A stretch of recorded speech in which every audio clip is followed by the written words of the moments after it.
दोस्तों, कैसे आप सब दोस्तों। उम्मीद है आप लोग सभी सही हैं। दोस्तों, आज आपसे डिस्कस करने आया हूँ एनएच जो डीएलएड है हाई कोर्ट में जो मामला चल रहा है उसके बारे में। दोस्तों, सभी लोग कंफ्यूज है, इतने कंफ्यूज है, बोल रहे हैं कि जो रिज़र्व है, रिज़र्व का क्या मतलब है। तो दोस्तों, हमने भी अपने वकील से बात की, अच्छे वकील से बात की और अलग अलग लोगों ने भी बात की। तो इसका मतलब ये है, जब कोई केस 1 साल या 2 साल चलता है, उस पर बहुत ही लंबी लंबी बहस होती है, तो उसका मैटर ये हो जाता है, रिज़र्व रखने का मतलब ये हो जाता है कि जो जज साहब है, मैं पहले भी बताया था कि जो जज साहब होते हैं वो रिज़र्व करने के बाद मतलब सुकून से उसको टाइप करते हैं, टाइप करवाते हैं। मतलब कि भाई हमने ये जो फैसला दे रहे हैं, हम किस बेस पर दे रहे हैं, इसमें किस धारा के अकॉर्डिंग दे रहे हैं, इसमें क्या हो सकता है, वो सब चीज़ें हैं। रिज़र्व का मतलब ये है। और जब ये फैसला देते हैं तो फैक्ट के साथ देते हैं कि हमने इसमें ऐसे किया। क्योंकि क्या होगा, जैसे हाई कोर्ट से कोई भी फैसला आता है, समझ रहे होंगे बात आप, वहाँ से जिसके पक्ष में नहीं आता वो जाएगा सुप्रीम कोर्ट। सुप्रीम कोर्ट में क्या होगा, सुप्रीम कोर्ट के जो जज है वो क्या देखेंगे कि इन्होंने कानून के तहत दिया है या नहीं दिया है, वो सब चीज़ें चेक होती है। सबसे बड़ी बात है कि जो हाई कोर्ट में जज साहब है बहुत ही सुलझे हुए हैं।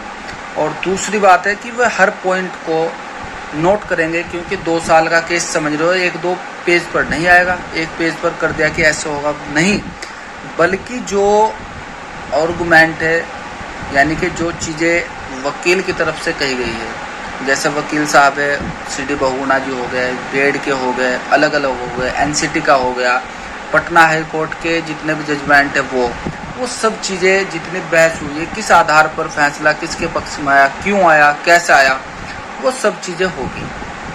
इसमें जो है जितने भी दोस्त परेशान हो रहे थे कि रिज़र्व का क्या मतलब, तो रिज़र्व का यही मतलब है कि जो भी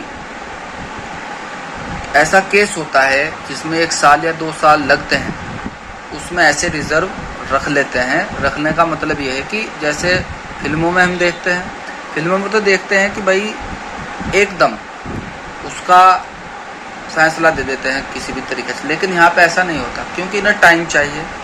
टाइम के अकॉर्डिंग जज साहब को टाइम चाहिए, तो उसे टाइप कराने में टाइम भी लगेगा, 2 दिन लग जाए, 3 दिन लग जाए, 8 दिन लग जाए। तो ये चीज़ें हैं, कुछ इसका टाइम लिमिट भी होता है। तो जल्दी इसका जजमेंट भी आएगा, किसके पक्ष में होगा किसके नहीं, वो तो टाइम बताता है। लेकिन जैसे वहाँ पे बहस हुई, हर चीज़ जो है एनएच डीएलएड के पक्ष में है। जैसे आप जानते हो एमएचआरडी का लेटर है, एनसीटी ने भी काउंटर फाइल किया है पटना हाई कोर्ट के अकॉर्डिंग, क्योंकि पटना हाई कोर्ट ने जो दिया है तथ्यों के आधार पर दिया है।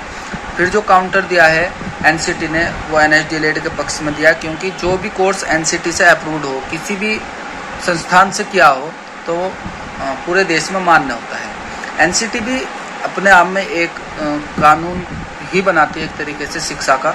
और जब पटना हाई कोर्ट ने दे दिया था, उसके बेस पर आया। और कई सारे हैं, त्रिपुरा का है, पंजाब का है, अलग अलग जो है प्रदेश का इसमें जजमेंट भी है। तो दोस्तों, इसका मतलब यही है रिज़र्व का कि सुकून से लिखा जाएगा। लिखने में टाइम भी लगता है, 4 पेज हो, 5 हो, 10, 15, मुझे लगता है 40-50 से तो कम नहीं होगा, क्योंकि सारी इसमें बहस रखी जाएंगी, कब कब केस जीता, कब कब क्या हुआ, वो सब चीज़ें इसमें आनी है। तो दोस्तों, इसमें घबराने वाली बात नहीं, बस वेट कीजिए आप कब होगा। और आपको पता ही है कि सुप्रीम कोर्ट में भी सुनवाई है 19 जुलाई को, उसमें बीएड के खिलाफ केस हुआ है कि इन्हें 1 से 5 तक पढ़ाने का अधिकार नहीं है। तो उसमें देखते हैं, अगर वहाँ पे सुप्रीम कोर्ट यानी कि दिल्ली में ये बाहर हो जाते तो पूरे देश में इनका जो है बहुत ही इनको नुकसान सहना पड़ सकता है दोस्तों, क्योंकि सुप्रीम कोर्ट का जो मान्य होगा पूरे देश में होगा। तो ये 19 जुलाई में है डेट। और दूसरा जो बीएड का केस है जावेद का, उसकी भी 19 जुलाई में यहाँ पे डेट है। उसमें देखते हैं उसमें क्या होगा, किस बेस पर उन्होंने केस लगा रखा है, वो सब चीज़ें हैं। तो दोस्तों, यही है, आप लोग सिर्फ वेट कीजिएगा, 2 या 3 दिन जितना भी होगा, इस हफ्ते आ जाए या आज आ जाए, परसों आ जाए, तरसों आ जाए, ये नहीं कह सकते, क्योंकि लिखने में भी टाइम लगता है। और एकदम बोल देने से कोई चीज़ नहीं होती, क्योंकि जज साहब भी हर चीज़ फैक्ट देंगे अपने। क्योंकि मैं देख रहा था, पूछा था मैंने वकील साहब से, कहने लगे कि पूरा कानून तो नहीं पता, तो किसी को याद नहीं होता, पता तो होगा लेकिन याद नहीं होता, वो भी कानून के अकॉर्डिंग धाराएं देख के उसका देते हैं फैसले को। तो दोस्तों वीडियो अच्छी लगे लाइक करें, कमेंट करें, शेयर करें और लोगों में इसको बताएं कि ये रिजर्व का मतलब ये है, क्योंकि हमने खुद वकील से बात की है। धन्यवाद।